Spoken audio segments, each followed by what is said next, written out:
Welcome to Workplace Psychology with Dr. Martha Greidick. I'm Dr. Martha Greidick. This podcast examines a wide variety of work-related issues through the lens of industrial and organizational psychology.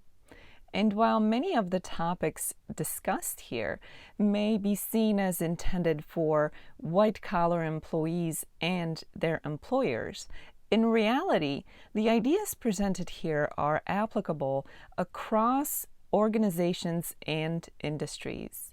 Additionally, many of the topics discussed here may be applicable outside of the workplace. I encourage you to examine what's presented here, apply what makes sense to you, and simply discard the rest. Mental health awareness has gained more attention over the last couple of years, and the importance of self-care, both physically and mentally or emotionally, has been at the forefront of many important conversations. The benefits of taking time off from work are many, but until recently, taking time off from work was mostly seen as taking vacation time, whether that meant taking a vacation where you went somewhere, where you traveled somewhere, or whether you took a staycation where you didn't necessarily go anywhere but simply took time off from work, has proven to have many, many benefits. But recently, what we have discovered, or really what we have seen come to the forefront of the mental health and physical well-being conversations, is the importance and the benefit of taking mental health days, whether that means taking a long weekend or whether that means taking a day off in the middle of the week. The benefits of taking a mental health day can be tremendous. Taking a mental health day can help you to clear your mind and calm your mind, refresh it, give it that de-stressed feeling so it can help you to de-stress. It can give you time to process things that you've experienced in the days prior. It can give you some time to process things without stress or interruptions. Taking mental health days on a regular basis can help to prevent burnout, which has been a big problem in the last number of years. Taking a mental health day can help us to focus better. It can help us with our attention, our ability to attend to details, and even our productivity. So considering the many benefits of taking time off from work beyond just the regularly scheduled weekend, it's important that we use up our vacation time every single year, and it's important that we schedule regular mental health days throughout the year. Even if you don't get sick, which is good, but sometimes if you don't get sick, it seems like you get punished in some way because you're not taking your sick days. So why not be more proactive, especially if you tend to not get sick and not use up any sick time at work? Instead, use that time to schedule mental health days so that you can reap the benefits of taking time off from work, even in small increments such as one day at a time, here and there throughout the year. It's not difficult to see how beneficial taking time off from work is. If you've ever taken a vacation, and I hope that you have, you most likely feel refreshed and rested and de-stressed once you are on vacation and once you come back from vacation. So you can see the benefits both physically, mentally, and emotionally in terms of how good taking time off from work is for your health and your well-being. But sometimes people ask the question of what would I do or what should I do if I take a mental health day? It's a little easier for some people to imagine how they will spend their vacation, whether they go away or whether they stay at home and plan some activities. But when it comes to this newer way of taking time off from work in the form of taking a mental health day, sometimes it may be difficult to figure out how to spend that day. Should it be a day where you tackle 1,000 things at home since you're not working? Well, my advice for that is no. It should not be a day that produces more stress for you, except that now the stress is outside of the office. A mental health day should be all about you, meaning that you should have the option to do whatever it is that you want to do. And while a mental health day can be something that you plan in terms of how you will spend that day, it can also be something that's completely a surprise, whatever you feel like when you wake up that morning, something totally unplanned. Or maybe you do have a plan for what you will do during your mental health day, but when you wake up, you decide to do something else. It really needs to be that easy because the idea is to help to refresh you and re-energize you and help your mind to become calm and peaceful so that you feel better by having taken a mental health day.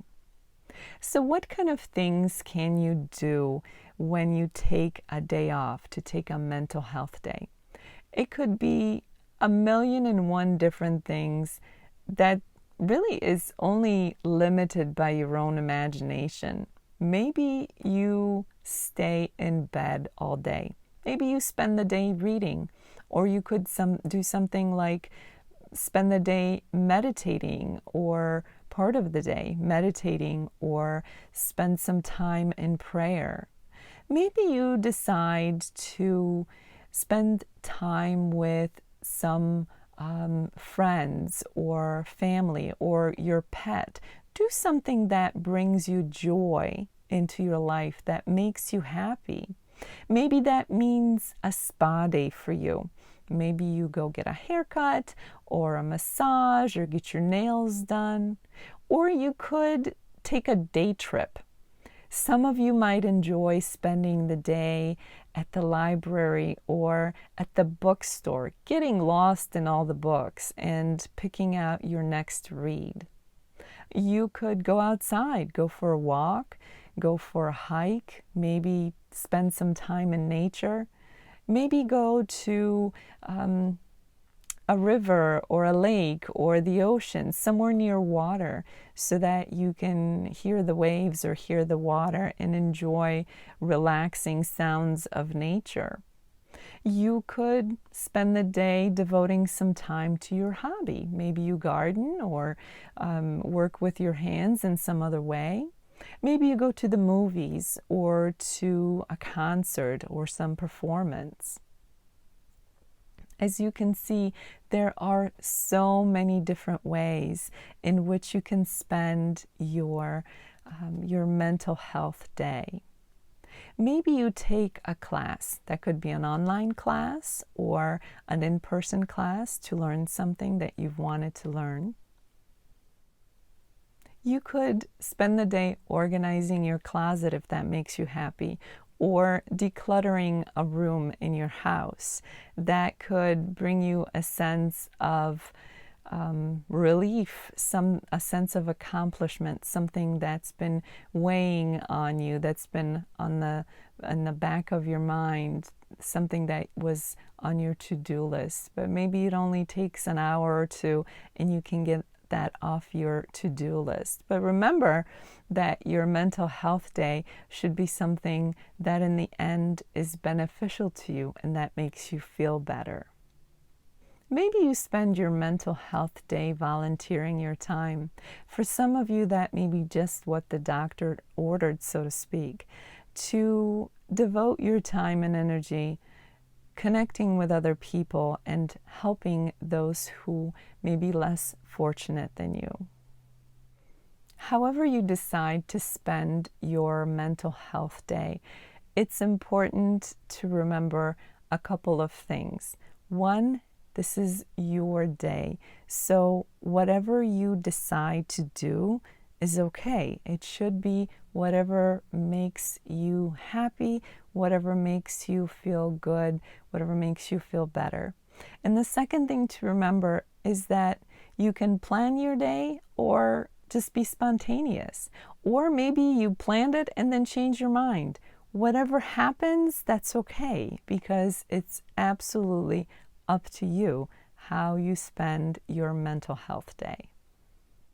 It's also important to mention that employers should promote and encourage that their employees take mental health days on a regular basis and use up their vacation time every year. It's so important for everybody to take breaks from work and to refresh and recharge, to have proper rest from the work experience. So it's very important that the employers are supportive and encouraging of time off. It's also important that employers lead by example and walk the walk, so to speak. So just as it's important for employees to take time off from work and to take regularly scheduled mental health days, it is also important for those in leadership and management positions to lead by example, to also take the time for self-care for themselves. As this episode comes to an end, let's review what was discussed.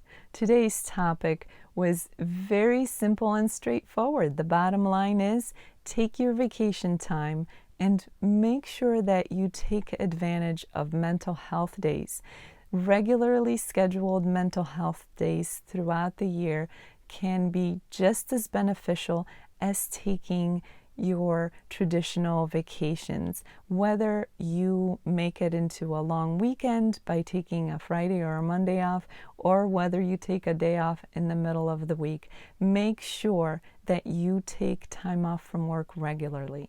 And remember to make your mental health day all about you. So do what you want and what makes you happy. But remember to be flexible. If you plan out your day and then change your mind, that's okay. And if you don't want to plan out your day, but be spontaneous instead and do whatever feels good, whatever you decide to do that day, that's okay too. And lastly, it's important for employers to be supportive of their employees taking time off from work, and also important for employers to lead by example, making sure that leadership is taking care of itself as well by leading by example, by taking time off from work as needed as well. As the week unfolds, I encourage you to examine your own experiences and your own trends in terms of taking time off from work. Are you someone who uses up all of your vacation days every single year because you are determined to take care of yourself and take a break from work?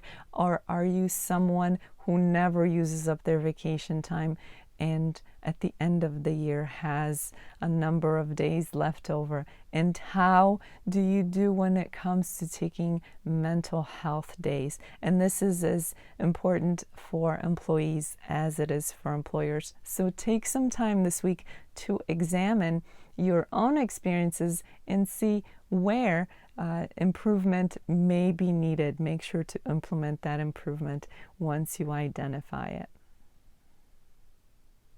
Thank you for joining me today. Please subscribe to this podcast. I hope that you will join me again next time. Until then, I wish you joy and well-being.